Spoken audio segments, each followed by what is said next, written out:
ரகசியமான குகை. ஒரு நாள் மிட்டு கிளி ட்ரீம்லேண்ட் காட்டுல இருந்து உணவை தேடிக்கிட்டு போகுது. அது சுத்திட்டு கோல்டியோட காடான ப்ளூ லேண்டுக்கு போகுது. கொஞ்ச நேரத்துக்கு அப்புறமா ஒரு மரத்துல மேனா உட்கார்ந்து இருக்கிறது அதுக்கு தெரியுது. அது கூட மைனா கிட்ட போய் உட்காருது. ஹலோ மேனா, என் பேரு மிட்டு. உன் பேரு? மிட்டு, என்னோட பேரு சிங்கு மேனா. இதுக்கு முன்னாடி உன்னை இந்த காட்டுல பாக்கல. வேற காட்டுல இருந்து வந்திருக்கியா? ஆமா, ட்ரீம்லேண்ட்ல இருந்து வந்திருக்கேன். ஆமா, இங்க சின்ன பறவைங்க இல்லவே இல்லையே, எல்லாமே பெருசானவங்க தான். டைம் வரப்போ உனக்கு எல்லாம் புரியும். ஆனா நீ கொஞ்ச நாள் இங்க இருக்கலாம்ல. இங்க எனக்கு நண்பர்களே இல்ல. அணில இருந்து மிட்டு மற்றும் சிங்கு சந்தோஷமா அங்கேயே இருக்க ஆரம்பிச்சது. ஒரு நாள் சிங்கி மேனா முட்டை வைக்குது. அத பார்த்து மிட்டு ரொம்ப சந்தோஷப்படுது. மிட்டு, உனக்கு உண்மையா சொல்ற நேரம் வந்தாச்சு. இந்த காட்டுல ஒரு ரகசியமான குகை இருக்கு. காட்டுல இருக்கிற பறவையோட முட்டையில இருந்து குழந்தை பிறந்த உடனே அந்த குழந்தை பறந்து அந்த குகைக்குள்ள போயிடும். மறுபடியும் நிரந்தரமா அது திரும்பி வராது. அவங்க அப்பா அம்மா எதுக்கு அவங்கள தேடிக்கிட்டு குகைக்குள்ள போக மாட்டாங்க? நிறைய பறவைகள் என்னென்னமோ பண்ணிட்டாங்க. ஆனா யாராலையும் அந்த குகைக்குள்ள போக முடியல. ஏன்னா அந்த குகை யார் உள்ள வரணும்னு நினைக்குதோ அவங்க மட்டும்தான் அந்த குகைக்குள்ள போக முடியும். அதுக்காக தான் சொல்றேன், நம்ம குழந்தை பொறுக்கிறதுக்கு முன்னாடியே நம்ம இங்க இருந்து போயிடலாம். நம்ம எங்கேயோ போறதில்ல. நம்ம குழந்தை நம்ம கூட தான் இருக்க போகுது. நீ கவலைப்படாத.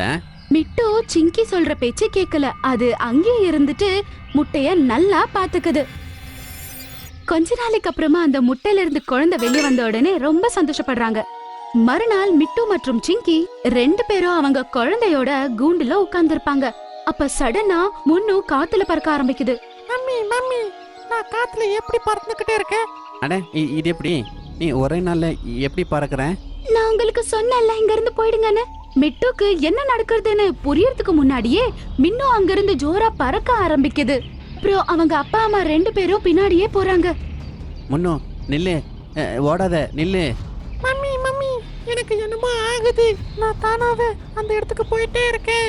முன்னு அந்த குகை பக்கம் ரொம்ப வேகமா பறந்து போய்கிட்டு இருந்தான். அவங்க ரெண்டு பேரால அவ்வளவு வேகமா பறக்க கூட முடியல. அம்மா, என்ன காப்பாத்து. அந்த மந்திர குகைக்குள்ள மின்னு பறந்து போயிடுது. அப்புறம் இவங்க ரெண்டு பேரும் கூட உள்ள போக ரொம்பவே ட்ரை பண்றாங்க. ஆனா அவங்க ரெண்டு பேரும் வேகமா வந்து கீழே விழுந்துடுறாங்க. கஷ்டப்பட்டு எந்திரிக்கிறாங்க. என்ன இது? எங்களால எதுக்கு உள்ள போக முடியல? நான் இத பத்தி தான் உனக்கு ரொம்ப நாளா சொன்னேன், இங்க இருந்து போயிடுன்னு சொல்லி. இப்ப அவன் அந்த குகைக்குள்ள போயிட்டான். மறுபடியும் திரும்பி வரவே முடியாது. இந்த காட்டுல எந்த பறவையோட குழந்தையோ அவங்க அப்பா அம்மா கூட இருக்கவே முடியாது. ஒரு நாள் ஆனதோ தானாவே இந்த குகைக்கு வந்தே தீரணும். இந்த குகையோட ரகசியம் என்ன? எதுக்கு எங்க குழந்தைய எழுத்துக்கிட்டே இருக்கேன்? இந்த குகைக்குள்ள எங்களை தவிர சிங்கம் மட்டும்தான் உள்ள வர முடியும். இந்த குகையோட ரகசியத்தை தெரிஞ்சுக்கணும்னா அந்த சிங்கத்துக்கிட்ட போ.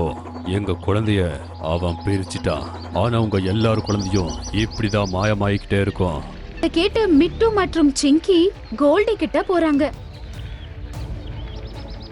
நான் அந்த குகைக்குள்ள போக மாட்டேன். அந்த ரகசியத்தை தெரிஞ்சுக்க என்னோட உயிரை இழக்கிறதுக்கு நான் தயாரா இல்ல. போங்க, எங்க இருந்து போங்க.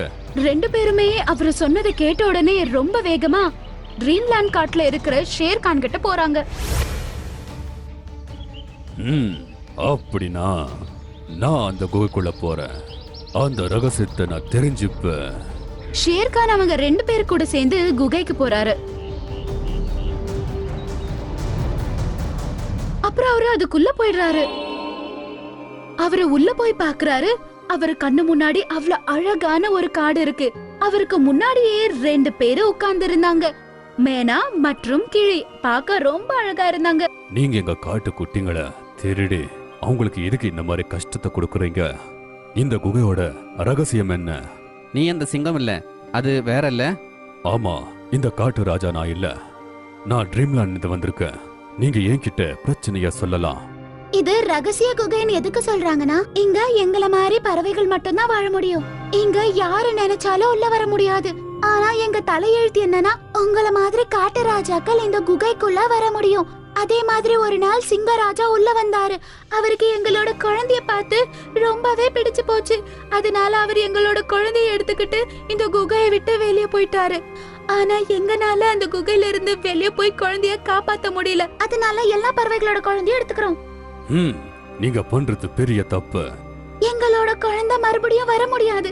அதனாலதான் அந்த காட்டுல இருக்க எந்த குழந்தையும் அவங்க அப்பா அம்மா கூட இருக்க முடியாது அப்படின்னு சொன்னதை கேட்ட உடனே ஷேர்கான் அங்கிருந்து கிளம்பி போயிடுறாரு. அப்புறம் எல்லா ஜந்துக்களை கூட்டிட்டு கோல்டி கிட்ட போறாரு. கோல்டியோட இந்த மோசமான செயலை கேட்டு அவங்க ரொம்ப கோவப்படுறாங்க. கோல்டி, நீ பண்ண தப்பால மொத்த காட்டுக்கே தண்டனை கிடைக்குது. ஒரு சின்ன கிளிக்குட்டிய சாப்பிட்டுருக்க, உனக்கு வெக்கமா இல்லையா? அப்படியெல்லாம் இல்ல சிங்கராஜா, என் பொண்டாட்டிக்கு கிளி வளர்க்கணும்னு ஆசை.